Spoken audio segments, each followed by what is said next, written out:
ਸਤਿਨਾਮ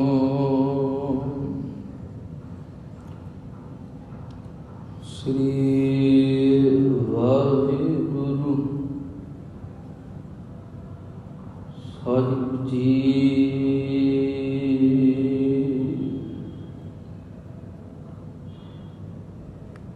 ਧੰਨ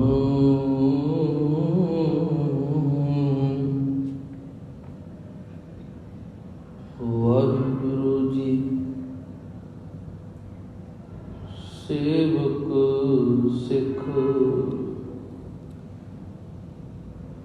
ਪੂਜਨ ਸਭ ਆਵੈ, ਸਭ ਗਾਵੈ ਹਰ ਹਰ ਊਤਮ ਬਾਣੀ। ਸੇਵਕ ਸਿੱਖ ਪੂਜਨ ਸਭ ਆਵੈ, ਸਭ ਗਾਵੈ ਹਰ ਹਰ ਊਤਮ ਬਾਣੀ। ਗਾਵਿਆ ਸੁਣਿਆ ਤਿਨ ਕਾ ਹਰ ਥਾਈ ਪਾਵੈ, ਜਿਨ ਸਤਿਗੁਰ ਕੀ ਆਗਿਆ। ਸਤ ਸਤ ਕਰ ਮੰਨੀ ਗਾਵਿਆ ਸੁਣਿਆ ਤਿਨ ਕਾ ਹਰ ਥਾਈ ਪਾਵੈ, ਜਿਨ ਸਤਿਗੁਰ ਕੀ ਆਗਿਆ। ਸਤ ਸਤ ਕਰ ਮਾਨੀ। ਸਤਿਨਾਮ ਸ੍ਰੀ ਵਾਹਿਗੁਰੂ ਸਾਹਿਬ ਜੀ। ਸੋਟ ਕਾ ਸੋ ਬਹਿਣਾ ਸੋਈ ਦੀਵਾਨ, ਪਿਉ ਦਦ ਜੇ ਵਿਹਾਰ ਹੋਤਾ ਪਰਵਾਨ। ਵਾਹਿਗੁਰੂ ਜੀ ਕਾ ਖਾਲਸਾ, ਵਾਹਿਗੁਰੂ ਜੀ ਕੀ ਫਤਿਹ। ਦੀਨ ਦੁਨੀਆ ਦੇ ਮਾਲਕ ਸਰਬ ਕਲਾ ਸਮਰੱਥ ਚਵਰ ਸ਼ਤਰ ਤਖਤ ਦੇ ਮਾਲਕ ਧੰਨ ਗੁਰੂ ਗ੍ਰੰਥ ਸਾਹਿਬ ਮਹਾਰਾਜ ਸੱਚੇ ਪਾਤਸ਼ਾਹ ਜੀਓ ਦੀ ਰਹਿਮਤ ਕਿਰਪਾ ਬਖਸ਼ਿਸ਼ ਹੋਈ ਹੈ। ਮਾਲਕ ਜੀ ਨੇ ਸਤ ਸੰਗਤ ਕਰਨ ਦਾ ਸੁਭਾਗ ਸਮਾਂ ਬਖਸ਼ਿਸ਼ ਕੀਤਾ ਹੈ। ਮਿਲੇ ਹੋਏ ਸਤ ਸੰਗਤ ਦੇ ਸਮੇਂ ਨੂੰ ਆਓ ਰਲ ਮਿਲ ਪਾਵਨ ਗੁਰੂ ਦੀ ਪਾਵਨ ਬਾਣੀ ਨੂੰ ਪੜ੍ਹ ਸੁਣ ਸਮਝ ਵਿਚਾਰ ਮਨ ਕਰ ਸਮੇਂ ਔਰ ਸੁਆਸਾਂ ਨੂੰ ਸਪਨਿਆਂ ਬਣਾਉਣ ਦਾ ਯਤਨ ਕਰੀਏ। ਭਾਈ ਸੱਤਾ ਜੀ, ਭਾਈ ਬਲਵੰਡ ਜੀ, ਜਿਨ੍ਹਾਂ ਦੀ ਰਸਨਾ ਤੋਂ ਉਚਾਰਨ ਕੀਤੀ ਹੋਈ ਪਾਵਨ ਵਾਰ ਰਾਗ ਰਾਮ ਕਲੀ ਕੀ ਵਾਰ, ਜਿਸ ਦੀ ਵਿਚਾਰ ਕਰਨ ਦਾ ਯਤਨ ਕਰ ਰਹੇ ਹਾਂ। ਸੋ ਅੱਜ ਦੀ ਉਪਮਾ,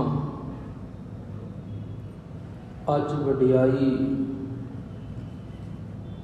ਭਾਈ ਸੱਤਾ ਜੀ ਨੇ ਗੁਰੂ ਅਮਰਦਾਸ ਸਾਹਿਬ ਜੀ ਦੀ ਕਰੁਣਾ ਕੀਤੀ ਹੈ। ਆਓ ਵਿਚਾਰ ਆਰੰਭ ਕਰਨ ਤੋਂ ਪਹਿਲਾਂ ਪਾਵਨ ਵਾਰ ਦੀ ਪਾਵਨ ਪੌੜੀ ਨੂੰ ਰਲ ਮਿਲ ਆਪਾਂ ਆਰੰਭ ਔਰ ਸਰਵਣ ਕਰਦੇ ਹਾਂ। ਧੰਨ ਵਾਹਿਗੁਰੂ ਸਾਹਿਬ ਜੀ। ਸੋ ਟਿਕਾ ਸੋ ਬਹਿਣਾ। ਸਤਿਕਾਰ ਰੂਪ ਸਤ ਸੰਗੀ ਜਨੋ, ਭਾਈ ਬਲਵੰਡ ਜੀ ਨੇ ਜਿੱਥੇ ਗੁਰੂ ਅੰਗਦ ਸਾਹਿਬ ਮਹਾਰਾਜ, ਗੁਰੂ ਨਾਨਕ ਸਾਹਿਬ ਦੀ ਉਪਮਾ ਕੀਤੀ ਔਰ ਬੜੇ ਪਿਆਰ ਨਾਲ ਬਾਣੀ ਦਾ ਸ਼ਬਦ, ਬਾਣੀ ਦੀਆਂ ਤੁਕਾਂ ਸਾਡੇ ਸਨਮੁਖ ਰੱਖੀਆਂ ਬਾਣੀ ਰਾਹੀਂ, ਔਰ ਬਚਨ ਕੱਲ ਪੜ੍ਹੇ ਕਿ ਗੁਰੂ ਅਮਰਦਾਸ ਸਾਹਿਬ ਜੀ ਤੋਂ ਪਹਿਲਾਂ ਗੁਰੂ ਅੰਗਦ ਸਾਹਿਬ ਜੀਓ ਨੇ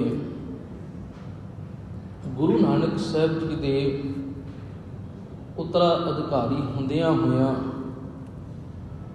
ਗੁਰੂ ਨਾਨਕ ਸਾਹਿਬ ਜੀ ਦੇ ਬਚਨ ਮੰਨ ਖਡੂਰ ਸਾਹਿਬ ਦੀ ਧਰਤੀ ਨੂੰ ਵਸਾਉਣਾ ਕੀਤਾ,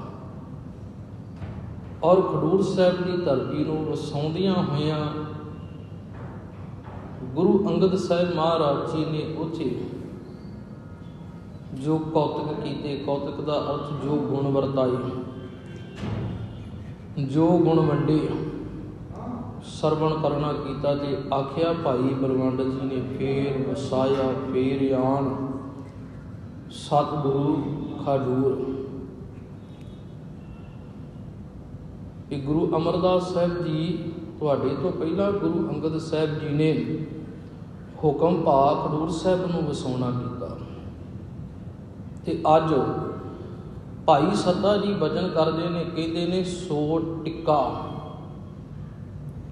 ਟਿੱਕਾ ਦਾ ਅਰਥ ਹੈ ਵੀ ਨੂਰ, ਉਹੀ ਚਮਕ, ਉਹੀ ਵਡਿਆਈ, ਉਹੀ ਸ਼ੋਭਾ, ਉਹੀ ਚਾਨਣ, ਉਹੀ ਪ੍ਰਕਾਸ਼। ਕਹਿੰਦੇ ਨੇ ਸੋ ਦਾ ਅਰਥ ਹੁੰਦਾ ਉਹੀ ਪਹਿਲੇ ਵਾਲਾ। ਕਿਹੜਾ ਪਹਿਲੇ ਵਾਲਾ? ਜਿਹੜਾ ਨੂਰ ਗੁਰੂ ਨਾਨਕ ਸਾਹਿਬ ਜੀ ਦੇ ਸੀ, ਜਿਹੜਾ ਨੂਰ ਗੁਰੂ ਅੰਗਦ ਸਾਹਿਬ ਜੀ ਦੇ ਚਿਹਰੇ ਤੇ ਸੀ, ਉਹੀ ਨੂਰ ਅੱਜ ਗੁਰੂ ਅਮਰਦਾਸ ਸਾਹਿਬ ਜੀ ਦੀ ਹੈ। ਉਹੀ ਵਡਿਆਈ ਅੱਜ ਗੁਰੂ ਅਮਰਦਾਸ ਸਾਹਿਬ ਜੀ ਦੀ ਹੈ। ਜਿਹੜੀ ਸ਼ੋਭਾ ਪਹਿਲਾਂ ਗੁਰੂ ਨਾਨਕ ਸਾਹਿਬ, ਗੁਰੂ ਅੰਗਦ ਸਾਹਿਬ ਦੀ ਸੀ, ਅੱਜ ਉਹੀ ਸ਼ੋਭਾ, ਉਹੀ ਗੁਣ, ਉਹੀ ਸਿਧਾਂਤ, ਉਹੀ ਮਾਰਗ ਅੱਜ ਗੁਰੂ ਅਮਰਦਾਸ ਸਾਹਿਬ ਜੀ ਦਾ ਹੈ। ਕਹਿੰਦੇ ਨੇ ਵੇਖੋ ਗੁਰੂ ਅਮਰਦਾਸ ਸਾਹਿਬ ਜੀ ਦੇ ਜਿੱਥੇ ਉਹੀ ਨੂਰ ਹੈ, ਸੋ ਬਹਿਣਾ। ਬਹਿਣਾ ਦਾ ਅਰਥ ਹੁੰਦਾ ਤਖਤ। ਤਖਤ ਵੀ ਉਹੀ ਹੈ। ਜਿਹੜਾ ਤਖਤ ਗੁਰੂ ਨਾਨਕ ਸਾਹਿਬ ਜੀ ਦਾ ਹੈ, ਜਿਹੜਾ ਤਖਤ ਗੁਰੂ ਅੰਗਦ ਸਾਹਿਬ ਜੀ ਦਾ ਨਾ, ਅੱਜ ਉਹੀ ਤਖਤ ਜਿਹੜਾ ਹੈ ਗੁਰੂ ਅਮਰਦਾਸ ਸਾਹਿਬ ਦਾ। ਤੇ ਨਾਲ ਕਹਿੰਦੇ ਨੇ ਦੀਵਾਨ, ਦਰਬਾਰ ਵੀ ਉਹੀ ਆ। ਜਿਵੇਂ ਸੰਗਤ ਦਰਬਾਰ ਵਿੱਚ ਗੁਰੂ ਨਾਨਕ ਸਾਹਿਬ ਦੇ ਸਮੇਂ ਹੈ, ਜਿਵੇਂ ਸੰਗਤ ਗੁਰੂ ਅੰਗਦ ਸਾਹਿਬ ਜੀ ਦੇ ਸਮੇਂ ਹੈ ਨਾ, ਕਹਿੰਦੇ ਅੱਜ ਵੀ ਉਹੀ ਹੈ। ਜਿਹੜਾ ਦਰਬਾਰ ਪਹਿਲਾਂ ਸਜਦਾ ਸੀ ਤੇ ਸਜੇ ਹੋਏ ਦਰਬਾਰ ਦੇ ਵਿੱਚ ਜਿਹੜੇ ਸਿਧਾਂਤ ਦੀ, ਜਿਹੜੇ ਗੁਣਾਂ ਦੀ ਪਹਿਲਾਂ ਗੱਲ ਹੁੰਦੀ ਸੀ ਨਾ, ਅੱਜ ਵੀ ਉਹੀ ਹੁੰਦੀ ਆ। ਤੇ ਚੇਤਾ ਰੱਖਿਓ ਗੁਰੂ ਨਾਨਕ ਸਾਹਿਬ ਮਹਾਰਾਜ ਜੀ ਨੇ ਮਾਰਗ ਹੀ ਐਸਾ ਚਲਾਇਆ ਹੈ, ਰਹਿੰਦੀ ਦੁਨੀਆ ਤੱਕ ਗੁਰੂ ਨਾਨਕ ਦੀ ਗੱਲ ਉਹੀ ਚੱਲਦੀ ਰਹੇਗੀ।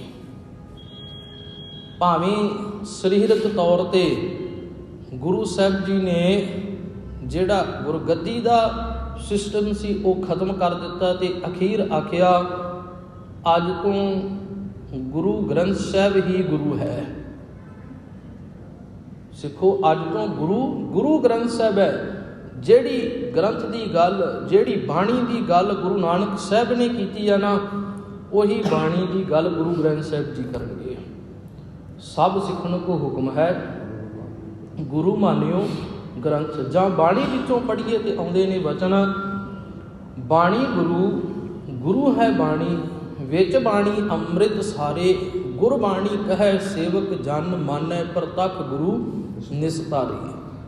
ਇਹ ਬਚਨ ਆਪਾਂ ਪਹਿਲਾਂ ਪੜ੍ਹੇ ਨੇ ਮੰਗਲਾ ਚਰਨ ਰੂਪ ਦੇ ਅੰਦਰ। ਸੇਵਕ ਸਿੱਖ ਪੂਜਨ ਸਭ ਆਵੈ, ਸਭ ਗਾਵੈ ਹਾਰ, ਹਾਰ ਉਤਮ ਬਾਣੀ। ਉੱਚੀ ਬਾਣੀ ਨੂੰ ਗਾਉਣਾ, ਉੱਚੀ ਬਾਣੀ ਨੂੰ ਪੜ੍ਹਨਾ, ਉੱਚੀ ਬਾਣੀ ਨੂੰ ਸੁਣਨਾ। ਜੇ ਸਿੱਖ ਆ ਕੇ ਗਾਉਂਦੇ ਨੇ, ਸੇਵਕ ਆ ਕੇ ਗਾਉਂਦੇ ਨੇ, ਤੇ ਇਹ ਪੜ੍ਹੀ ਹੋਈ ਬਾਣੀ, ਇਹ ਸੁਣੀ ਹੋਈ ਬਾਣੀ ਉਹਨਾਂ ਦੀ ਪ੍ਰਵਾਨ ਹੁੰਦੀ ਹੈ ਜੀ, ਜਿਨ੍ਹਾਂ ਨੇ ਇਸ ਬਾਣੀ ਨੂੰ ਮੰਨ ਲਿਆ। ਬਾਣੀ ਨੂੰ ਪੜ੍ਹਨਾ ਬੜੀ ਚੰਗੀ ਗੱਲ ਹੈ, ਬਾਣੀ ਨੂੰ ਸੁਣਨਾ ਬੜੇ ਸੁਭਾਗੇ ਕਰਮਾਂ ਦੀ ਬਾਤ ਹੈ। ਭਾਗ ਚੰਗੇ ਨੇ, ਮੇਰੇ ਭਾਗ ਚੰਗੇ ਹੋ ਗਏ, ਮੈਨੂੰ ਥੋੜ੍ਹਾ ਸਮਾਂ ਸਤ ਸੰਗਤ ਵਿੱਚ ਜਾਣ ਦਾ ਮਿਲ ਗਿਆ, ਮੇਰੇ ਕੰਨਾਂ ਵਿੱਚ ਬਾਬਾ ਤੇਰੀ ਬਾਣੀ ਦੇ ਬੋਲ ਪੈ ਗਏ। ਬਾਣੀ ਸੁਣ ਲੈਣੀ, ਬਾਣੀ ਪੜ੍ਹ ਲੈਣੀ ਬੜੇ ਉੱਤਮ ਕਰਮ ਨੇ। ਪਰ ਸਤਿਗੁਰੂ ਜੀ ਆਖਦੇ ਨੇ ਪੜ੍ਹੀ ਹੋਈ ਬਾਣੀ, ਸੁਣੀ ਹੋਈ ਬਾਣੀ ਤਾਂ ਚੰਗੀ ਹੈ ਜੇਕਰ ਮੈਂ ਗੁਰੂ ਦੀ ਆਗਿਆ ਨੂੰ ਸਤ ਕਰਕੇ ਮੰਨਦਾ ਹਾਂ। ਪੜ੍ਹੀ ਹੋਈ ਬਾਣੀ ਨੂੰ ਜੇਕਰ ਮੈਂ ਮੰਨ ਲਿਆ ਨਾ, ਤੇ ਮੇਰੀ ਪੜ੍ਹੀ ਹੋਈ ਬਾਣੀ ਪ੍ਰਵਾਨ ਹੋ ਗਈ, ਸੁਣੀ ਹੋਈ ਬਾਣੀ ਪ੍ਰਵਾਨ ਹੋ ਗਈ। ਜੇ ਸੰਗਤ ਵਿੱਚ ਆ ਕੇ ਬਾਣੀ ਪੜ੍ਹੀ ਨਹੀਂ, ਸੰਗਤ ਵਿੱਚ ਆ ਕੇ ਬਾਣੀ ਸੁਣੀ ਨਹੀਂ, ਤੇ ਮੰਨਾਂਗਾ ਕਿਵੇਂ ਮੈਂ? ਸੁਣਨਾ ਪਏਗਾ। ਜੇ ਕੋਈ ਪੜ੍ਹ ਰਿਹਾ ਨਾ, ਜੇ ਬਾਣੀ ਭਾਈ ਸਾਹਿਬ ਮੰਨ ਲਓ ਪੜ੍ਹ ਰਹੇ ਨੇ, ਬਾਣੀ ਪੜ੍ਹ ਰਹੇ ਨੇ, ਤੇ ਸਾਡਾ ਫਰਜ਼ ਕੀ ਹੈ ਸੰਗਤ ਵਿੱਚ ਆ ਕੇ? ਸੁਣਨਾ। ਟੀਚਰ ਕਲਾਸ ਦੇ ਵਿੱਚ ਪੜ੍ਹਾ ਰਿਹਾ, ਬੱਚੇ ਵਿਦਿਆਰਥੀ ਆਪਣੇ ਸੈੱਲ ਫੋਨ ਕੱਢ ਉਹ ਵਰਤੀ ਜਾਣ, ਚਲਾਈ ਜਾਣ, ਟੀਚਰ ਦੀ ਗੱਲ ਨਾ ਸੁਣਨਾ, ਪੱਲੇ ਨਹੀਂ ਪਏਗਾ ਕੁਝ। ਗੁਰਦੁਆਰੇ ਦੀ ਸਿਸਟਮ, ਸਤ ਸੰਗਤ ਦਾ ਸਿਸਟਮ ਵਿਗੜ ਗਿਆ, ਮਾਫ ਕਰਿਓ। ਅਸੀਂ ਗੁਰਦੁਆਰਿਆਂ ਵਿੱਚ ਲਿਖ ਕੇ ਲਾਉਣਾ ਪੈਂਦਾ ਨਾ, ਥੱਲੇ ਨੋਟਿਸ ਦੇਣਾ ਪੈਂਦਾ, ਭਾਈ ਆਪਣੀ ਦੀਵਾਰਾਂ 'ਤੇ ਲਿਖਿਆ ਹੋਏਗਾ ਬਾਹਰ, ਜਿਹੜੇ ਆਪਣੇ ਫੋਨ ਨੇ ਨਾ, ਕਿਰਪਾ ਕਰਕੇ ਉਹ ਜਿੰਨੀ ਦੇਰ ਸੰਗਤ ਦਾ ਸਮਾਂ ਮਿਲਿਆ ਉਹਨੂੰ ਸੁਚ ਆਫ ਕਰ ਦਿਓ। ਪਰ ਇਹ ਫੋਨਾਂ ਤੋਂ ਪਹਿਲਾਂ ਕੀ ਹੈ, ਸਤ ਸੰਗਤ ਵਿੱਚ ਬੈਠ ਕੇ ਸਾਡੀਆਂ ਆਪਸੀ ਗੱਲਾਂ ਖਤਮ ਹੋ ਜਾਣਾ ਜ਼ਰੂਰੀ ਹੈ ਨਾ। ਪਰ ਸੰਗਤ ਵਿੱਚ ਬਹਿਣਾ ਕੀ ਹੈ, ਸਾਵਧਾਨ ਇਕਾਗਰ ਚੀਤ, ਮਨ ਨੂੰ ਲਾ ਲੈਣਾ, ਚਿੱਤ ਨੂੰ ਲਾ ਲੈਣਾ ਗੁਰੂ ਦੇ ਨਾਲ, ਵੀ ਜਿਹੜੀ ਗੁਰੂ ਗੱਲ ਆਖ ਰਿਹਾ ਨਾ, ਮੈਂ ਉਹ ਤੋਂ ਵਾਂਝਾ ਨਾ ਰਹਿ ਜਾਵਾਂ। ਮੇਰੇ ਦਿਲ ਵਿੱਚ, ਮੇਰੇ ਹਿਰਦੇ ਵਿੱਚ, ਮੇਰੇ ਮਨ ਵਿੱਚ, ਮੇਰੇ ਸਿਰ ਦਿਮਾਗ ਦੇ ਵਿੱਚ ਉਹ ਪੈ ਜਾਵੇ ਗੱਲ। ਤੇ ਜਦੋਂ ਗੁਰੂ ਦੀ ਗੱਲ ਮੇਰੇ ਸਿਰ ਵਿੱਚ ਪੈ ਗਈ ਨਾ, ਮੇਰੇ ਸਿਰ ਦੇ ਵਿੱਚ ਪੈ ਗਈ ਗੁਰੂ ਦੀ ਗੱਲ, ਤੇ ਇਸੇ ਨੂੰ ਗੁਰੂ ਗ੍ਰੰਥ ਸਾਹਿਬ ਜੀ ਨੇ ਆਖਿਆ ਹੈ, ਜਿਸ ਕੇ ਸਿਰ ਉੱਪਰ ਤੂੰ ਸੁਆਮੀ। ਹੱਥ ਰੱਖਣਾ ਥੋੜ੍ਹੀ ਹੈ। ਅਸੀਂ ਤੇ ਗੁਰੂ ਨੂੰ ਗਲਤ ਅਸੀਂ ਲਿਆ ਨਾ ਗੁਰੂ ਦਾ ਫਾਇਦਾ। ਵੇਖੋ ਜੀ, ਮੇਰੇ ਸਿਰ 'ਤੇ ਮੇਰੇ ਬਾਬੇ ਨੇ, ਮੇਰੇ ਗੁਰੂ ਨੇ ਹੱਥ ਰੱਖ ਦਿੱਤਾ ਤੇ ਮੇਰੇ ਰੋਗ ਕੱਟੇ ਗਏ, ਸਾਖੀਆਂ ਕੱਢ ਲਈਆਂ। ਸਿਰ ਦੇ ਵਿੱਚ ਜਦੋਂ ਗੁਰੂ ਦੀ ਗੱਲ ਪੈ ਗਈ ਆ ਨਾ, ਤੇ ਅੱਜ ਭਾਈ ਸੱਤਾ ਜੀ ਕਹਿੰਦੇ ਨੇ, ਜਦੋਂ ਗੁਰੂ ਅਮਰਦਾਸ ਸਾਹਿਬ ਜੀ ਗੁਰੂ ਅੰਗਦ ਸਾਹਿਬ ਦੇ ਚਰਨਾਂ ਵਿੱਚ ਆਏ ਨੇ ਨਾ, ਤੇ ਉਹਨਾਂ ਨੇ ਗੁਰੂ ਅੰਗਦ ਸਾਹਿਬ ਦੀ ਗੱਲ, ਗੁਰੂ ਅੰਗਦ ਸਾਹਿਬ ਦੇ ਬਚਨ ਜਿਹੜੇ ਨੇ ਨਾ, ਆਪਣੇ ਸਿਰ ਦੇ ਵਿੱਚ ਟਿਕਾ ਲਏ ਤੇ ਨੂਰ ਆ ਗਿਆ, ਗੁਣਾਂ ਦਾ ਨੂਰ, ਚਮਕ ਦਮਕ ਉਹੀ। ਤੇ ਜਦੋਂ ਇੰਨੇ ਗੁਣ ਆ ਗਏ ਨੇ ਨਾ, ਕਹਿੰਦੇ ਗੁਰੂ ਅੰਗਦ ਸਾਹਿਬ ਨੇ ਉਹ ਗੁਰਿਆਈ ਦਾ ਟਿੱਕਾ ਗੁਰੂ ਅਮਰਦਾਸ ਸਾਹਿਬ ਦੇ ਸਿਰ 'ਤੇ ਰੱਖ ਦਿੱਤਾ। ਇੱਦਾਂ ਹੀ ਹੁੰਦਾ ਨਾ, ਕਿ ਜਿਸ ਸਕੂਲ ਵਿੱਚ ਪੜ੍ਹੇ ਆ ਨਾ, ਕਿਸੇ ਵੇਲੇ ਉਸ ਸਕੂਲ ਦੇ ਬੱਚੇ ਉਸੇ ਸਕੂਲ ਦੇ ਵਿੱਚ ਟੀਚਰ ਲੱਗੇ ਹੁੰਦੇ। ਕਿਉਂ? ਉਹਨਾਂ ਇੱਕ ਗੱਲ ਆਪਣੇ ਟੀਚਰ ਦੀ ਨਾ ਸਿਰ ਵਿੱਚ ਪਾਈ ਗਏ, ਸਿਰ ਵਿੱਚ, ਦਿਮਾਗ ਦੇ ਵਿੱਚ ਪਾਈ ਗਏ। ਅਸੀਂ ਵੀ ਗੁਰੂ ਦੀ ਜੋਤ ਨਾਲ ਰਲ ਸਕਦੇ ਹਾਂ ਜੀ। ਗੁਰੂ ਵਿੱਚ ਤੇ ਸਾਡੇ ਵਿੱਚ ਵੀ ਕੋਈ ਅੰਤਰ ਨਹੀਂ ਰਹਿ ਸਕਦਾ। ਗੁਰੂ ਨੇ ਇਹ ਹੱਕ ਦਿੱਤਾ ਆਪਣੇ ਸੇਵਕ ਨੂੰ, ਆਪਣੇ ਸਿੱਖ ਨੂੰ, ਆਪੇ ਗੁਰ ਚੇਲਾ ਦਾ। ਗੁਰੂ ਨੇ ਆਪਣੇ ਸੇਵਕ ਨੂੰ ਇਹ ਹੱਕ ਦਿੱਤਾ ਵੀ ਤੇਰੇ ਵਿੱਚ ਤੇ ਮੇਰੇ ਵਿੱਚ ਕੋਈ ਅੰਤਰ ਨਾ ਰਹੇ। ਜਿਹੜੀ ਗੱਲ ਮੈਂ ਆਖਦਾ ਸਿੱਖਾ ਉਹੀ ਗੱਲ ਤੇਰੀ ਹੋਵੇ ਨਾ।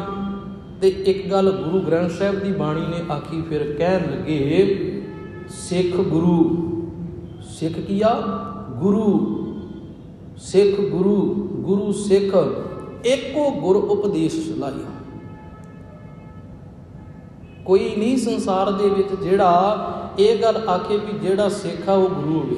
ਨਹੀਂ, ਗੁਰੂ ਗ੍ਰੰਥ ਸਾਹਿਬ ਨੇ ਆਖਿਆ, ਗੁਰਬਾਣੀ ਨੇ ਆਖਿਆ ਸਿੱਖਾਂ ਇੱਕੋ ਪ੍ਰੀਤ। ਜੇ ਸਿੱਖ ਅੰਦਰ ਗੁਰੂ ਪ੍ਰਤੀ ਇੱਕ ਹੀ ਪ੍ਰੀਤ ਹੋਵੇ ਨਾ, ਇੱਕ ਹੀ ਪ੍ਰੇਮ ਹੋਵੇ ਨਾ, ਇੱਕ ਹੀ ਲਗਨ ਹੋਵੇ ਨਾ ਵੀ ਗੁਰੂ ਗ੍ਰੰਥ ਸਾਹਿਬ ਮੈਂ ਤੁਹਾਡੇ ਚਰਨਾਂ ਵਿੱਚ ਆਇਆ, ਇਸ ਕਰਕੇ ਆਇਆ ਵੀ ਕੁਝ ਸਿੱਖਣਾ। ਮੈਂ ਸੇਵਾ ਇਸ ਕਰਕੇ ਕਰ ਰਿਹਾ ਵੀ ਮੈਨੂੰ ਬਾਹਰ ਦੁਨੀਆ ਦੇ ਵਿੱਚ ਸੇਵਾ ਕਰਨ ਦੀ ਜਾਚ ਆ ਜਾਏ। ਇਹ ਗੁਰਦੁਆਰਾ ਤਾਂ ਸਕੂਲ ਹੈ ਨਾ, ਸਕੂਲ ਵਿੱਚ ਆ ਕੇ ਸਿੱਖਿਆ ਕੁਝ। ਸੇਵਾ ਸਿੱਖ ਲਈ ਕਿੱਦਾਂ ਸੇਵਾ ਹੁੰਦੀ ਹੈ? ਪਿਆਰ ਦੇ ਨਾਲ, ਬਿਨਾਂ ਨਫ਼ਰਤ ਤੋਂ, ਬਿਨਾਂ ਭੈ ਭੀਤ ਤੋਂ ਇਹ ਗੁਣ ਸਿੱਖੇ ਗਏ। ਤੇ ਗੁਰੂ ਸਾਹਿਬ ਕਹਿੰਦੇ ਇਹ ਸੇਵਾ ਕਰਨੀ ਕਿੱਥੇ ਆ? ਇੱਥੇ ਆ ਕੇ ਸਿੱਖ ਲਈ ਵੀ ਇੱਥੇ ਕੋਈ ਉੱਚਾ ਨਹੀਂ, ਕੋਈ ਨੀਵਾਂ ਨਹੀਂ।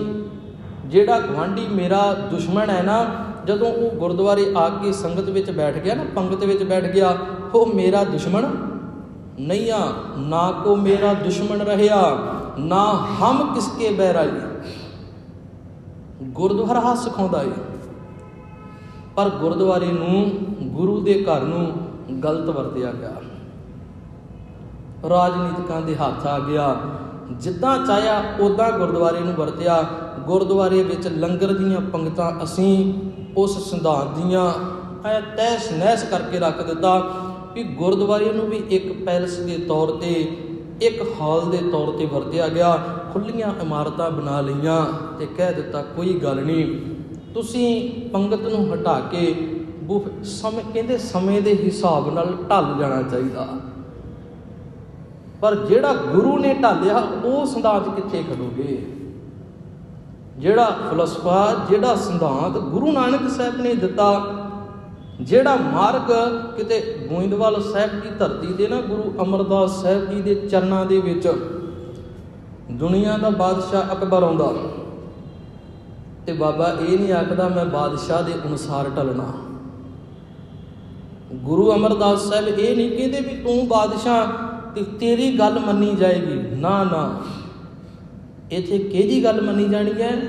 ਜਿਹੜੀ ਗੁਰੂ ਨਾਨਕ ਨੇ ਮਨਾਈ ਹੈ, ਜਿਹੜੀ ਗੁਰੂ ਨਾਨਕ ਸਾਹਿਬ ਨੇ ਆਖੀ ਹੈ। ਇੱਥੇ ਤਾਂ ਪਹਿਲਾਂ ਪੰਗਤ ਹੈ, ਪਾਸ਼ਾ ਸੰਗਤ ਹੈ। ਇਹ ਗੁਰੂ ਨਾਨਕ ਸਾਹਿਬ ਦੇ ਘਰ ਦਾ ਸਿਧਾਂਤ ਹੈ ਵੀ ਪਹਿਲਾਂ ਪੰਗਤ ਵਿੱਚ ਬੈਠਣਾ ਪਏਗਾ ਤੇ ਫਿਰ ਸੰਗਤ ਵਿੱਚ ਬੈਠਣਾ ਪਏਗਾ। ਭਾਵੇਂ ਤੂੰ ਅਮੀਰ ਹੈ, ਭਾਵੇਂ ਤੂੰ ਗਰੀਬ ਹੈ, ਭਾਵੇਂ ਕਿਹੜੀ ਜਾਤ ਦਾ, ਕਿਹੜੀ ਪਾਤ ਦਾ, ਕਿਹੜੇ ਮਜ਼ਹਬ ਦਾ, ਇੱਥੇ ਕੋਈ ਮਾਇਨਾ ਨਹੀਂ ਰੱਖਦਾ। ਇੱਥੇ ਤੇ ਇੱਕ ਸਾਰਤਾ ਦਾ ਸਿਧਾਂਤ ਹੈ, ਸਭੇ ਸਾਂਝੀਵਾਲਤਾ ਦਾ ਸਿਧਾਂਤ ਹੈ। ਸਾਰੇ ਇੱਕੋ ਜਿਹੇ ਆ, ਇੱਥੇ ਕੋਈ ਵਖਰੇਵਾਂ ਨਹੀਂ। ਸੋ ਟਿੱਕਾ ਸੋ ਬਹਿਣਾ ਸੋਈ ਦੀ ਬਾਣ, ਕਹਿੰਦੇ ਉਹੀ ਨੂਰ ਜਗਮਗਾ ਰਿਹਾ ਹੈ ਗੁਰੂ ਅਮਰਦਾਸ ਸਾਹਿਬ ਜੀ ਦੇ ਚਿਹਰੇ ਤੇ। ਉਹੀ ਤਖਤ ਹੈ ਤੇ ਉਹੀ ਦਰਬਾਰ ਅੱਜ ਗੁਰੂ ਅਮਰਦਾਸ ਸਾਹਿਬ ਜੀ ਦਾ ਹੈ। ਦੇਖੋ ਬੜੀ ਪਿਆਰੀ ਗੱਲ ਕਹਿ ਦਿੱਤੀ। ਭਾਵੇਂ ਰਿਸ਼ਤੇ ਦੇ ਤੌਰ ਤੇ ਗੁਰੂ ਅਮਰਦਾਸ ਸਾਹਿਬ ਜੀ ਪੋਤੇ ਨਹੀਂ, ਗੁਰੂ ਨਾਨਕ ਸਾਹਿਬ ਦੇ ਰਿਸ਼ਤੇਦਾਰੀ ਦੇ ਤੌਰ ਤੇ ਗੁਰੂ ਅਮਰਦਾਸ ਸਾਹਿਬ ਜੀ ਗੁਰੂ ਨਾਨਕ ਸਾਹਿਬ ਦੇ ਪੋਤੇ ਨਹੀਂ ਤੇ ਗੁਰੂ ਨਾਨਕ ਸਾਹਿਬ ਜੀ ਦਾਦਾ ਨਹੀਂ। ਪਰ ਕਹਿੰਦੇ ਨੇ ਅੱਜ ਭਾਈ ਸੱਤਾ ਜੀ ਕਹਿੰਦੇ ਪਹਿਲਾਂ ਦਾਦਾ ਗੁਰੂ ਨਾਨਕ ਸਾਹਿਬ, ਫਿਰ ਪਿਤਾ ਗੁਰੂ ਅੰਗਦ ਸਾਹਿਬ ਤੇ ਅੱਜ ਪੋਤਾ ਗੁਰੂ ਅਮਰਦਾਸ ਸਾਹਿਬ। ਰਿਸ਼ਤੇਦਾਰੀ ਦੇ ਤੌਰ ਤੇ ਨਹੀਂ, ਕਹਿੰਦੇ ਅੱਜ ਤੀਸਰੇ ਥਾਂ ਤੇ ਗੁਰੂ ਅਮਰਦਾਸ ਸਾਹਿਬ ਜੀ ਨਾ ਪੋਤੇ ਬਣ ਕੇ ਉੱਘੜ ਆਏ ਨੇ ਸੰਸਾਰ ਦੇ ਅੰਦਰ। ਵੀ ਜੇ ਗੁਰੂ ਨਾਨਕ ਸਾਹਿਬ ਦੇ ਪੁੱਤਰਾਂ ਨੇ ਨਹੀਂ ਗੱਲ ਮੰਨੀ, ਗੁਰੂ ਅੰਗਦ ਸਾਹਿਬ ਦੇ ਪੁੱਤਰਾਂ ਨੇ ਨਹੀਂ ਗੱਲ ਮੰਨੀ ਨਾ, ਤੇ ਸੇਵਕ ਹੀ ਇੱਕ ਪੀੜ੍ਹੀ ਦਰ ਪੀੜ੍ਹੀ ਚੱਲਦਾ ਆਇਆ। ਸੇਵਕ ਨੇ ਗੱਲ ਮੰਨ ਲਈ ਆ ਜੀ, ਕਿਉਂਕਿ ਸੇਵਕ ਦਾ ਅਰਥ, ਸੇਵਕ ਦਾ ਮਾਇਨਾ ਹੀ ਇਹ ਹੈ, ਠਾकुर का सेवक आज्ञाकारी। सेवक का अर्थ की है भी अपने ठाकुर की, अपने गुरु की गल नूं मन लेना, उहदी आग्या का पालन करना। अज भाई सत्ता जी कहते ने प्यो दादे जिवे हा, उवें जिवें प्यो दादे ने अपनी चमक दमक रखी, जिवें गुरु नानक साहब जी ने गुण वंडे, गुरु नानक साहब जी ने शब्द हर लंगर दा लाया ना, अज गुरु अमरदास साहब जी भी उसे कदमां ते उसे मार्ग ते चल रहे हैं। अज गुरु अमरदास साहब जी भी गुरु अंगद साहब जी के दर ते प्रवान हो गए जी। कहते जदों प्रवान होए ने ते प्रवान होण लगिया उन्होंने एक मेहनत की है। मेहनत की है, दुध दे विचों ना होर पदार्थ जे पैदा करने, दुध दे विचों जे घ्यो कढ़ना, दुध दे विचों जे मक्खन कढ़ना ना, ते मेहनत करनी पैंदी आ।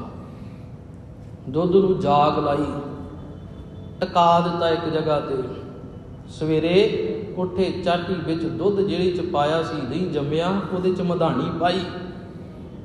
सियाणियां बीबियां मधानी पा के रिड़कदियां ने दुध नूं, मक्खन एक पासे हुंदा है, लस्सी एक पासे, दोवें ही काम आ जाते ने। मक्खन नूं गर्म कीता है, घ्यो सिके सिजे बनिया, पदार्थ मेहनत करनी पई, मेहनत। कहते अज जदों गुरु अमरदास साहब महाराज गुरु अंगद साहब के चरणों में आए ने ना, उन्हां भी बड़ी सख्त इस तरह मेहनत की ते अपने अंदरों गुरु साहब तो आसरा लैके, बल लैके तत्त पैदा किए। किदां कहन लगे, जिन बासुक नेत्रे घत्या, बासुक नेत्रे घत्या, नेत्रे की लोड़ पैंदी है, मधानी की लोड़ पैंदी है, रस्सी की लोड़ पैंदी है। कहते ने अज इसे तरह ही गुरु अमरदास साहब जी ने अपने आप नूं रिड़कना कीता है गुरु शब्द के द्वारा।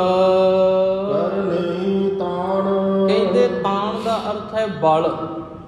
गुरु साहब कोलों बल लैके गुरु शब्द का बड़े प्रेम दे नाल गुरु शब्द नूं रिड़कना कीता है। कहते जिवें पहले समय के अंदर ये मन्निया गया प्रमाणिक कथा के द्वारा कि देवतियां ने समुद्र नूं रिड़किया ते 14 रतन कढ़े, अज इसी तरह गुरु अमरदास साहब जी ने गुरु शब्द समुद्र नूं रिड़कना कीता है। जिन समुद्र विरोलिया, विरोलिया का अर्थ की है, उन्हों विचारिया है। जिहड़ा शब्द गुरु अंगद साहब जी ने दिता, जिहड़ा शब्द पढ़ाया, उन्हों विचारना कीता। सिख का फर्ज बनता है जिहड़ा शब्द असी गुरु ग्रंथ साहिब की बाणी विचों पढ़ते हैं, उन्होंने असी विचारीए। नहीं समझ लगी किसी को बैठ जाइए भी आप रल मिल के विचार लीए कि चलो अज का जिहड़ा हुक्मनामा साहब आया ना, रल के विचार लीए भी गुरु साहब ने सानू की उपदेश दिता। सहज सहज नाल जे थोड़ा थोड़ा भी मनन जाइए ना गुरु ग्रंथ साहब की बाणी नूं, ते असी काफ़ी हद तक सुधर सकते अपनियां चलाकियां तो, अपनियां चतुराइयां तो, सियाणपां तो काफ़ी हद तक सुधर सकते जे मनण वाले पासे आइए। अजे असी इत्थे टिके आ कि गुरु ग्रंथ साहब की बाणी नूं पढ़ना, गुरु ग्रंथ साहब की बाणी नूं सुनना। तो पहलां अर्ज की है, बड़ी चंगी गल है, पढ़ना तो सुनना बड़े उत्तम कर्म ने भी पढ़न लग पे तो सुन लग पे। विचारण वाले पासे ते समझण वाले पासे ते मनण वाले पासे भी असी तुरन दा यतन करिए। कहते ने अज गुरु अमरदास साहब जी ने जिहड़ा शब्द गुरु अंगद साहब पासों लिया ते उस शब्द नूं विचारना कीता है, रिड़कना कीता है। कहते अपनी उच्ची सुरत नूं, जिवें कहते ने ना भी सुमेर पर्वत नूं उन्होंने मधाना बनाया तो समुद्र विच पाया तो समुद्र नूं रिड़किया। देवतियां ने इस तरह किया। गुरु अमरदास साहब जी ने अपनी उच्ची सुरत नूं मधानी बनाया, उच्ची सुरत नूं। ਉੱਚੀ ਸੁਰਤ ਹੋਏਗੀ, ਸ਼ਬਦ ਦੀ ਵਿਚਾਰ ਤਾਂ ਕਰ ਸਕਾਂਗੇ। ਆਪਣੀ ਸੁਰਤ ਨੂੰ ਉੱਚੀਆਂ ਰੱਖਾਂਗੇ ਨਾ।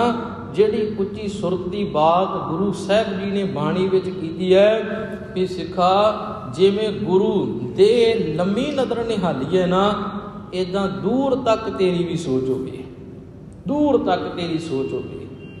ਤੇ ਸਤਿਗੁਰੂ ਜੀ ਸਾਨੂੰ ਸਮਝਾਉਂਦੇ ਨੇ, ਕਹਿੰਦੇ ਨੇ ਆਓ ਗੁਰੂ ਅਮਰਦਾਸ ਸਾਹਿਬ ਜੀ ਨੇ ਆਪਣੀ ਉੱਚੀ ਸੁਮਤ ਦੇ ਦੁਆਰਾ ਗੁਰੂ ਸ਼ਬਦ ਨੂੰ ਸਮਝਣਾ ਕੀਤਾ ਹੈ। ਤੇ ਗੁਰੂ ਸ਼ਬਦ ਦੇ ਵਿੱਚੋਂ ਫਿਰ ਉਹਨਾਂ ਨੇ ਬੜੇ ਪਿਆਰੇ, ਬੜੇ ਸੁੰਦਰ ਜਿਹੜੇ ਗੁਣ ਨੇ ਉਹ ਕੱਢਣਾ ਕੀਤੇ ਨੇ। ਸ਼ਬਦ ਨੂੰ ਵਿਚਾਰ ਕੇ, ਸ਼ਬਦ ਵਿਚਾਰ ਦੇ ਵਿੱਚੋਂ ਉਹਨਾਂ ਨੇ ਗੁਣ ਸਿੱਖੇ ਜੀ। ਤੇ ਜਿਹੜੇ ਗੁਣ ਉਹਨਾਂ ਨੇ ਲਏ, ਉਹਨਾਂ ਗੁਣਾਂ ਦੇ ਦੁਆਰਾ ਇਸ ਸੰਸਾਰ ਦੇ ਅੰਦਰ ਜਿਹੜਾ ਕੂੜ ਦਾ ਹਨੇਰਾ ਛਾਇਆ ਸੀ, ਤੇ ਗੁਰੂ ਅਮਰਦਾਸ ਸਾਹਿਬ ਜੀ ਨੇ ਉਹਨਾਂ ਗੁਣਾਂ ਦੇ ਦੁਆਰਾ ਕੀ ਤੋਣ ਚਾਨਣ, ਉਹਨਾਂ ਨੇ ਇਸ ਸੰਸਾਰ ਵਿੱਚ ਗੁਣਾਂ ਦਾ ਚਾਨਣ ਕਰ ਦਿੱਤਾ। ਵਹਿਮ ਅੰਦਰੋਂ ਕੱਢ ਦਿੱਤੇ, ਭਰਮ ਅੰਦਰੋਂ ਕੱਢ ਦਿੱਤੇ। ਕਿੱਦਾਂ ਕੱਢੇ ਨੇ? ਜਦੋਂ ਗਿਆਨ ਦਾ ਪ੍ਰਕਾਸ਼ ਅੰਦਰ ਹੋ ਗਿਆ, ਜਦੋਂ ਗੁਣਾਂ ਦਾ ਅੰਦਰ ਪ੍ਰਕਾਸ਼ ਹੋ ਗਿਆ ਤੇ ਹਨੇਰਾ ਜਿਹੜਾ ਹੈ ਉਹ ਮਿਟ ਗਿਆ ਹੈ। ਘੋੜਾ ਕੀਤੋ ਸਹਿਜ ਦਾ, ਕਹਿੰਦੇ ਨੇ ਗੁਰੂ ਅਮਰਦਾਸ ਸਾਹਿਬ ਜੀ ਨੇ ਸਹਿਜ ਅਵਸਥਾ ਦਾ ਘੋੜਾ ਬਣਾਇਆ। ਸਹਿਜ ਅਵਸਥਾ, ਟਿਕਾ ਦਾ। ਕੋਈ ਆਖੇ ਵੀ ਕੁਝ ਆ ਕੇ, ਗੁਰੂ ਅਮਰਦਾਸ ਸਾਹਿਬ ਦੇ ਅੰਦਰ ਸਹਿਜ ਇੰਨਾ ਹੈ ਵੀ ਅੱਗਿਓਂ ਕੁਝ ਬੋਲਣਾ ਨਹੀਂ, ਅੱਗਿਓਂ ਸਹਿ ਲੈਣਾ ਹੈ ਤੇ ਆਖ ਦੇਣਾ ਕਿ ਤੁਸੀਂ ਸਾਡੇ ਗੁਰਦੇਵ ਪਿਤਾ ਦੇ ਪੁੱਤਰੋ। ਲੱਤ ਕਿਤੇ ਵੱਜਦੀ ਹੈ ਨਾ ਗੁਰੂ ਅਮਰਦਾਸ ਸਾਹਿਬ ਨੂੰ, ਤੇ ਕਹਿੰਦੇ ਨੇ ਤੁਸੀਂ ਸਾਡੇ ਗੁਰਦੇਵ ਪਿਤਾ ਦੇ ਪੁੱਤਰੋ, ਕਿਤੇ ਚੋਟ ਤਾਂ ਨਹੀਂ ਲੱਗ ਗਈ। ਘੋੜਾ ਕੀਤੋ ਸਹਿਜ ਦਾ, ਸਹਿਜ ਅਵਸਥਾ ਹੈ ਗੁਰੂ ਅਮਰਦਾਸ ਸਾਹਿਬ ਜੀ ਦੇ ਅੰਦਰ। ਜਤ ਕੀਓ ਭਲਾਣ, ਕਹਿੰਦੇ ਵਿਕਾਰਾਂ ਵੱਲੋਂ ਆਪਣੇ ਆਪ ਨੂੰ ਰੱਖਣ ਦੇ ਯਤੀ ਨੇ, ਕਾਬੂ ਕਰ ਲਿਆ। ਇੱਕ ਮੰਨ ਲੈਣਾ ਕਿ ਸਾਡੇ ਬਾਬੇ ਜਿਹੜੇ ਨੇ ਉਹ ਬੜੇ ਜਤੀ ਸਤੀ ਨੇ। ਜਤੀ ਸਤੀ ਹੁੰਦਿਆਂ ਵੀ ਬਾਬੇ ਜੇ ਆਸਾ ਰਾਮ ਵਰਗੀਆਂ ਕਰਤੂਤਾਂ ਕਰਨਗੇ ਤੇ ਕਾਹਦੇ ਜਤੀ ਸਤੀ ਨੇ? ਬਾਬੇ ਤੇ ਅਖਵਾਉਂਦੇ ਨੇ ਪਰ ਕੰਮ ਆਸਾ ਰਾਮ ਵਾਲੇ ਵਰਗੇ ਨੇ, ਕੰਮ ਸਿਰਸੇ ਵਾਲੇ ਵਰਗੇ ਨੇ, ਕੰਮ ਭਣਿਆਰੇ ਵਾਲੇ ਵਰਗੇ ਨੇ, ਇਤਿਆਦਿਕ ਕਈ ਨੇ ਨਾ ਇੱਦਾਂ ਦੇ, ਲਿਸਟ ਬੜੀ ਲੰਮੀ ਸਾਧਾਂ ਦੀ। ਪਰ ਸਤਿਗੁਰੂ ਜੀ ਆਖਦੇ ਨੇ, ਧੰਨ ਗੁਰੂ ਅਮਰਦਾਸ ਸਾਹਿਬ ਜੀਓ, ਤੁਸੀਂ ਆਪਣੇ ਵਿਕਾਰਾਂ ਨੂੰ ਰੋਕ ਕੇ ਰੱਖ ਕੇ ਉੱਤੇ ਕਾਠੀ ਪਾ ਲਈ। ਘੋੜਾ ਸਹਿਜ ਦਾ ਬਣਾ ਲਿਆ, ਸਹਿਜ ਅਵਸਥਾ ਦਾ, ਤੇ ਸਹਿਜ ਅਵਸਥਾ ਦੇ ਘੋੜੇ ਦੇ ਉੱਤੇ ਜਤੀ ਹੁੰਦਿਆਂ ਹੋਇਆਂ ਵਿਕਾਰਾਂ ਨੂੰ ਕਾਬੂ ਕਰਕੇ ਤੁਸੀਂ ਪਲਾਣ ਦਾ ਅਰਥ ਹੈ ਇੱਕ ਗੱਦੀ, ਇੱਕ ਕਾਠੀ ਜਿਹੜੀ ਹੈ ਉਸ ਘੋੜੇ ਉੱਤੇ ਪਾ ਲਈ ਹੈ। ਚੜਾਇਓ ਸਤ ਦਾ, ਤੇ ਕਹਿੰਦੇ ਨੇ ਗੁਰੂ ਅਮਰਦਾਸ ਸਾਹਿਬ ਜੀ ਨੇ ਧਨਖ ਚੜਾਇਓ ਸਤ ਦਾ, ਸੱਚ ਦਾ ਧਨਖ ਹੱਥ ਵਿੱਚ ਫੜ ਲਿਆ। ਬਾਣ ਤੀਰ ਵੀ ਚਲਾਉਣੇ ਨੇ ਆ ਗੁਰੂ ਸਾਹਿਬ ਨੇ। ਉਹ ਕਾਹਦੇ ਤੀਰ ਤੇ ਕਿਹੜਾ ਬਾਣ, ਕਿਹੜਾ ਤੀਰ ਕਮਾਨ ਜਿਹੜਾ ਸਤਿਗੁਰੂ ਜੀ ਨੇ ਆਪਣੇ ਹੱਥ ਵਿੱਚ ਫੜਿਆ ਹੈ। ਜਸ ਹੁੰਦਾ ਬਾਣ, ਕਹਿੰਦੇ ਵੇਖੋ ਅੱਜ ਗੁਰੂ ਅਮਰਦਾਸ ਸਾਹਿਬ ਜੀ ਦਾ ਜਸ ਹੁੰਦਾ ਹੈ ਕਿਉਂਕਿ ਉਹਨਾਂ ਨੇ ਬਾਣ ਤੀਰ ਜਿਹੜੇ ਚਲਾਏ ਨੇ ਨਾ ਉਹ ਪ੍ਰੇਮ ਦੇ ਚਲਾਏ ਨੇ, ਪ੍ਰੇਮ ਦੇ ਤੀਰ ਚਲਾਏ ਨੇ। ਕਿਉਂਕਿ ਗੁਰੂ ਅਮਰਦਾਸ ਸਾਹਿਬ ਜੀ ਜਦੋਂ ਵੀ ਕਿਸੇ ਨੂੰ ਮਿਲਦੇ ਨੇ ਪ੍ਰੇਮ ਨਾਲ ਹੀ ਅਗਲੇ ਨੂੰ ਮੋਹਿਤ ਕਰ ਲੈਂਦੇ ਨੇ, ਅਗਲੇ ਨਾਲ ਗੁਰਬਾਣੀ ਪ੍ਰੇਮ ਦੀਆਂ ਗੱਲਾਂ ਕਰਦੇ ਨੇ, ਗੁਰਬਾਣੀ ਦੀਆਂ ਬਾਤਾਂ ਕਰਦੇ ਨੇ, ਹਰਕੀਆਂ ਕਥਾ ਕਹਾਣੀਆਂ ਕਰਦੇ ਨੇ। ਜਿਹਦੇ ਕੰਨਾਂ ਵਿੱਚ ਬਾਣੀ ਦੇ ਪ੍ਰੇਮ ਦੇ ਬੋਲ ਪੈਂਦੇ ਨੇ ਨਾ ਉਹ ਗੁਰੂ ਅਮਰਦਾਸ ਸਾਹਿਬ ਜੀ ਦੇ ਬਚਨਾਂ ਤੋਂ ਮੋਹਿਆ ਜਾਂਦਾ, ਵਿੰਨਿਆ ਜਾਂਦਾ ਹੈ। ਤੇ ਗੁਰੂ ਰਾਮਦਾਸ ਸਾਹਿਬ ਜੀ ਵੀ ਬਚਨ ਕਰਦੇ ਨੇ ਬਾਣੀ ਅੰਦਰ, ਗੁਰੂ ਗ੍ਰੰਥ ਸਾਹਿਬ ਜੀ ਤੁਹਾਡੀ ਬਾਣੀ ਦੇ ਜਿਹੜੇ ਬੋਲ ਨੇ ਨਾ ਉਹ ਤੀਰ ਦੀ ਤਰ੍ਹਾਂ ਤੇ ਪ੍ਰੇਮ ਵਾਲੇ ਨੇ। ਤੇ ਬੜਾ ਸੋਹਣਾ ਬਚਨ ਹੈ, ਆਸਾ ਕੀ ਵਾਰ ਜਦੋਂ ਅੰਮ੍ਰਿਤ ਵੇਲੇ ਹੁੰਦੀ ਹੈ ਨਾ ਤੇ ਉਹਨਾਂ ਵਿੱਚ ਸੰਤ ਨੇ ਗੁਰੂ ਰਾਮਦਾਸ ਸਾਹਿਬ ਜੀ ਦੇ, ਮਹਾਰਾਜ ਦੇ ਬਚਨ ਨੇ ਤੇ ਆਖਦੇ ਨੇ ਹਰ ਪ੍ਰੇਮ ਬਾਣੀ ਮਨ ਮਾਰਿਆ, ਹਰ ਪ੍ਰੇਮ ਬਾਣੀ ਮਨ ਮਾਰਿਆ। ਰੱਬ ਜੀ ਜੇ ਮੇਰਾ ਮਨ ਮਰਿਆ ਹੈ ਤੇ ਤੇਰੇ ਬਾਣੀ ਦੇ ਤੀਰਾਂ ਨਾਲ। ਉਹ ਤੀਰ ਕਿਹੜੇ ਵੱਜੇ ਨੇ ਮੇਰੇ ਅੰਦਰ? ਕਹਿੰਦੇ ਅਣਿਆਲੇ, ਅਣਿਆਲੇ। ਇੱਕ ਤੀਰ ਹੈ ਜਿਹੜੇ ਆ ਪਏ ਨੇ ਇੱਥੇ, ਉਹ ਸਿੱਧੇ ਨੇ। ਇੱਕ ਤੀਰ ਹੈ ਨਾਗਣੀ ਦੀ ਤਰ੍ਹਾਂ, ਜਿਹੜੀ ਨਾਗਣੀ ਭਾਈ ਬਚਿੱਤਰ ਸਿੰਘ ਨੂੰ ਗੁਰੂ ਗੋਬਿੰਦ ਸਿੰਘ ਜੀ ਨੇ ਦਿੱਤੀ, ਜਿਹਦੇ ਵਿੱਚ ਬਲ ਨੇ। ਕਹਿੰਦੇ ਇੱਕ ਤੀਰ ਸਿੱਧੇ ਨੇ, ਪਰ ਇੱਕ ਤੀਰ ਉਹ ਨੇ ਜਿਹੜੇ ਅਣਿਆਲੇ, ਨਾਗਣੀ ਦੀ ਤਰ੍ਹਾਂ, ਨਾਗਣੀ ਬਰਸ਼ੇ ਦੀ ਤਰ੍ਹਾਂ ਤੀਰ ਨੇ। ਜਦੋਂ ਉਹ ਤੀਰ ਮੇਰੇ ਅੰਦਰ ਵੱਜੇ ਨੇ ਨਾ, ਉਹ ਤੀਰ ਜਦੋਂ ਕੱਢੇ ਨੇ, ਉਹਨਾਂ ਤੀਰਾਂ ਨੇ, ਅਣਿਆਲੇ ਤੀਰਾਂ ਨੇ ਮੇਰੇ ਅੰਦਰੋਂ ਸਾਰੇ ਵਿਕਾਰ ਖਿੱਚ ਕੇ ਲੈ ਜਾਂਦੇ। ਜਦੋਂ ਉਹ ਤੀਰ ਵੱਜਦਾ ਹੈ ਨਾ ਇਸ ਸਰੀਰ ਦੇ ਵਿੱਚ, ਜਦੋਂ ਅਣਿਆਲਾ ਤੀਰ ਵੱਜਦਾ ਹੈ ਬਰਸ਼ੀ ਟਾਈਪ ਦਾ, ਉਹ ਸਾਰੀਆਂ ਨਾੜਾਂ ਜਿਹੜੀਆਂ ਖਿੱਚ ਕੇ ਲੈ ਆਉਂਦਾ। ਤੇ ਗੁਰੂ ਰਾਮਦਾਸ ਸਾਹਿਬ ਕਹਿੰਦੇ ਉਹ ਤੀਰ ਜਦੋਂ ਪ੍ਰੇਮ ਦੇ ਬਾਣੀ ਦੇ ਮੇਰੇ ਅੰਦਰ ਵੱਜੇ ਨੇ ਨਾ, ਸੱਚੀ ਜਿਹੜੀਆਂ ਬੁਰਾਈਆਂ ਸੀ ਨਾ, ਉਸ ਤੀਰ ਨੇ ਕੱਢ ਕੇ ਬਾਹਰ ਸੁੱਟ ਦਿੱਤੀਆਂ। ਹਰ ਪ੍ਰੇਮ ਬਾਣੀ ਮਨ ਮਾਰਿਆ, ਅਣਿਆਲੇ ਅਣੀਆਂ ਰਾਮ ਰਾਜੇ, ਜਿਸ ਲਾਗੀ, ਜਿਸ ਨੂੰ ਇਹ ਪੀੜ ਲੱਗੀ, ਜਿਸ ਲਾਗੀ ਪੀਰ ਬ੍ਰਹਮ ਕੀ, ਸੋ ਜਾਣੇ ਜਰੀਆ। ਪਰ ਇਹ ਪੀੜ ਉਹ ਜਰ ਸਕਦਾ ਹੈ ਜਿਹਦੀ ਗੂੜੀ ਮੁਹੱਬਤ ਗੁਰੂ ਬਾਣੀ ਨਾਲ ਹੋਏਗੀ। ਨਹੀਂ ਤਾਂ ਅਸੀਂ ਇੱਥੋਂ ਤੀਕ ਹੀ ਰੁਕ ਜਾਂਦੇ ਹਾਂ। ਜੇ ਸਾਡੇ ਤੇ ਗੱਲ ਲੱਗਦੀ ਹੋਈ ਨਾ, ਜਿਹੜੀ ਗੱਲ, ਜਿਹੜੀ ਗਲਤੀ ਮੈਂ ਕਰਦਾ ਹੋਇਆ ਨਾ, ਉਹ ਗੱਲ ਕਿਤੇ ਮੈਨੂੰ ਸੁਣ ਗਈ ਨਾ, ਤੇ ਮੈਂ ਕੀ ਆਖਦਾ ਭਲਾ, ਭਾਈ ਨੇ ਮੇਰੇ ਉੱਪਰ ਤਵਾ ਲਾ ਦਿੱਤਾ, ਇਹ ਗੱਲ ਮੈਨੂੰ ਆਖੀ ਗਈ ਆ, ਮੈਨੂੰ ਟਾਰਗੇਟ ਕੀਤਾ ਗਿਆ। ਨਾ ਨਾ, ਗੁਰੂ ਗ੍ਰੰਥ ਸਾਹਿਬ ਜੀ ਦਰਪਣ ਨੇ। ਸਾਡੀਆਂ ਕਰਤੂਤਾਂ ਜਿਹੜੀਆਂ ਨਾ, ਗੁਰੂ ਗ੍ਰੰਥ ਸਾਹਿਬ ਜੀ ਸਾਨੂੰ ਦਿਖਾ ਦਿੰਦੇ ਨੇ ਕਿ ਤੂੰ ਇੱਦਾਂ ਦਾ ਬੰਦਾ। ਕਿਉਂਕਿ ਅਸੀਂ ਗੁਰੂ ਗ੍ਰੰਥ ਸਾਹਿਬ ਜੀ ਦੀ ਬਾਣੀ ਵਿੱਚੋਂ ਪੜ੍ਹਦੇ ਹਾਂ ਤੇ ਆਖਦੇ ਹਾਂ, ਗੁਰੂ ਗ੍ਰੰਥ ਸਾਹਿਬ ਜੀ ਤੁਸੀਂ ਅੰਤਰਜਾਮੀ ਹੋ, ਅੰਤਰਜਾਮੀ ਪੁਰਖ ਵਿਧਾਤੇ।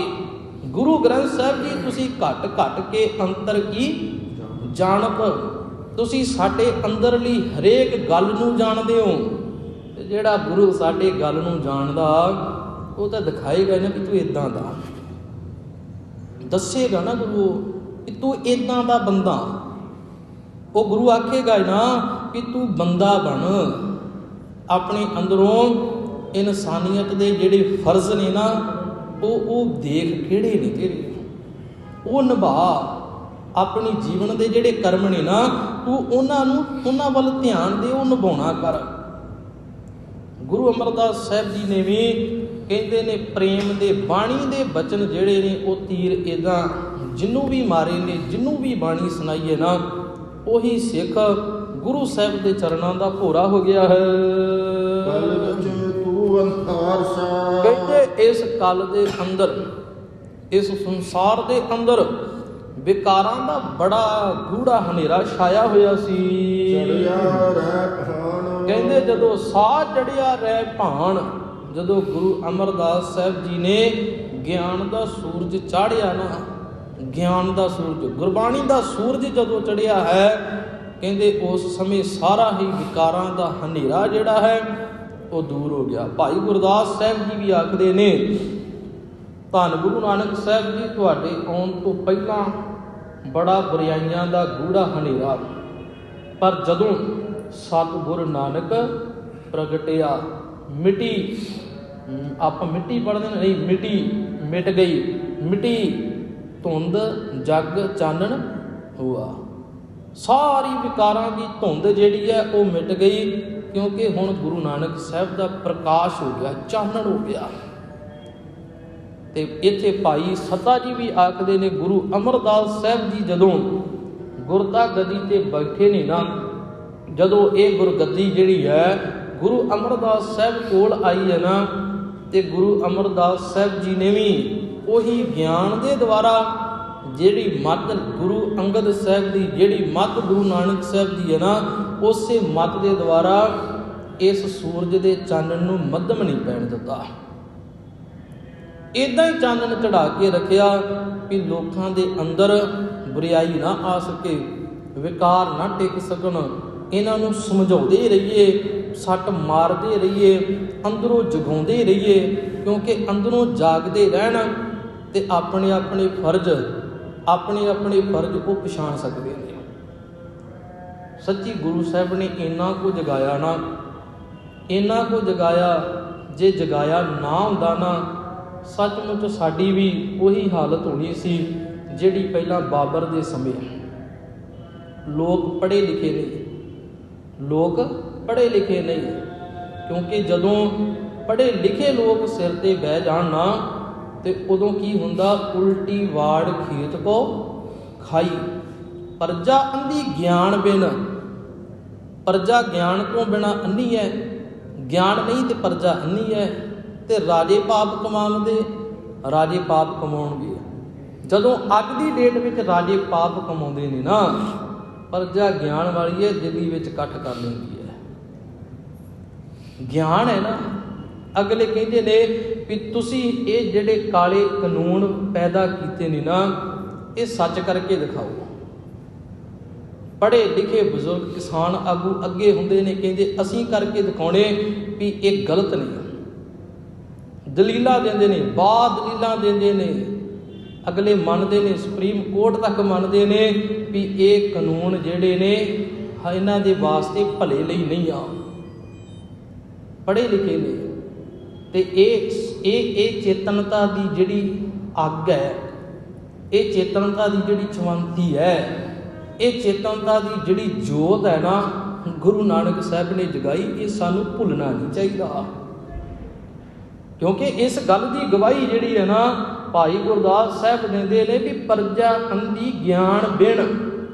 ਗਿਆਨ ਨਹੀਂ ਸੀ ਪ੍ਰਜਾ ਕੋਲ, ਤੇ ਜਿਹੜਾ ਵੀ ਸ਼ਾਸਕ ਆਉਂਦਾ, ਜਿਹੜਾ ਵੀ ਬਾਦਸ਼ਾਹ ਆਉਂਦਾ, ਪ੍ਰਜਾ ਨੂੰ ਲੁੱਟ ਕੇ ਗਾਹ ਜਾਂਦਾ। ਜਦੋਂ ਪ੍ਰਜਾ ਕੋਲ ਗਿਆਨ ਆਇਆ ਨਾ, ਭਾਵੇਂ ਸਿਕੰਦਰ ਵਰਗੇ ਇਹ ਸੁਪਨਾ ਲੈ ਕੇ ਬੈਠੇ ਸੀ ਕਿ ਅਸੀਂ ਸਾਰੀ ਦੁਨੀਆ ਨੂੰ ਜਿੱਤਣਾ, ਭਾਵੇਂ ਅਬਦਾਲੀ ਵਰਗੇ ਕਹਿੰਦੇ ਨੇ ਅਸੀਂ ਪੰਜਾਬ ਦੀ ਧਰਤੀ ਤੇ ਵੀ ਰਾਜ ਕਰਨਾ, ਅਗਲੇ ਪੈਰ ਨਹੀਂ ਪਾਉਣ ਦਿੰਦੇ। ਕਿਉਂਕਿ ਹੁਣ ਪ੍ਰਜਾ ਨੂੰ ਕੀ ਹੋ ਗਿਆ, ਗਿਆਨ ਹੋ ਗਿਆ। ਤੇ ਇਹ ਗਿਆਨ ਦੀ ਜੋਤ ਗੁਰੂ ਨਾਨਕ ਸਾਹਿਬ ਨੇ ਜਗਾਈ। ਹਰੇਕ ਨੂੰ ਆਖਿਆ ਤੁਸੀਂ ਸਾਰੇ ਪੜ੍ਹੇ ਲਿਖੇ ਹੋ। ਤੇ ਅੱਜ ਵੀ ਸਾਨੂੰ ਗੁਰੂ ਗ੍ਰੰਥ ਸਾਹਿਬ ਜੀ ਦੀ ਬਾਣੀ ਜੇਕਰ ਗੁਰੂ ਸਾਹਿਬ ਜੀ ਨੇ ਦਿੱਤੀ ਹੈ ਨਾ, ਉਹ ਮੱਥੇ ਟੇਕਣ ਲਈ ਕੇਵਲ ਨਹੀਂ ਆ, ਕੇਵਲ ਗੁਰੂ ਕੋਲੋਂ ਆਪਣੇ ਸਵਾਰਥ ਦੀਆਂ ਗੱਲਾਂ ਹੀ ਮਨਾਉਣ ਵਾਸਤੇ ਨਹੀਂ ਆ, ਚੇਤਨਤਾ ਹੀ ਲਿਆਉਣ ਵਾਸਤੇ ਵੀ ਆ। ਸਾਡੇ ਸਵਾਰਥ ਹੀ ਜੇਕਰ ਪੂਰੇ ਹੋ ਜਾਣ ਨਾ, ਤੇ ਅਸੀਂ ਗੁਰੂ ਗ੍ਰੰਥ ਸਾਹਿਬ ਦੀ ਬਾਣੀ ਨੂੰ ਕੁਝ ਪੜ੍ਹ ਕੇ ਸਮਝ ਕੇ ਅਸੀਂ ਵੀ ਗਿਆਨੀ ਪੁਰਖ ਬਣ ਸਕੀਏ, ਅਸੀਂ ਵੀ ਚੰਗੇ ਸੋਹਣੇ ਸੁਹਿਰਦ ਬਣ ਸਕੀਏ, ਤਾਂ ਜੋ ਸਾਡੇ ਵੀ ਹੋ ਸਕਣ ਲੋਕ ਸੁਖੀਏ ਪ੍ਰਲੋਕ ਸੁਹੇਲੇ। ਰਹਿੰਦੀ ਪੌੜੀ ਦੀ ਵਿਚਾਰ ਅਗਲੇਰੇ ਜਵਾਨਾਂ ਅੰਦਰ। ਗੁਰੂ ਕਿਰਪਾ ਕਰੇ ਸਾਡੀਆਂ ਸਭਨਾਂ ਦੀਆਂ ਹਾਜ਼ਰੀਆਂ ਸਤਿਗੁਰੂ ਦਰ ਪ੍ਰਵਾਨ ਕਰਨ। ਹੋਈਆਂ ਭੁੱਲਾਂ ਦੀ ਖਿਮਾ ਬੁਲਾਓ ਫਤਿਹ ਆਖੋ ਜੀ। ਵਾਹਿਗੁਰੂ ਜੀ ਕਾ ਖਾਲਸਾ, ਵਾਹਿਗੁਰੂ ਜੀ ਕੀ ਫਤਿਹ।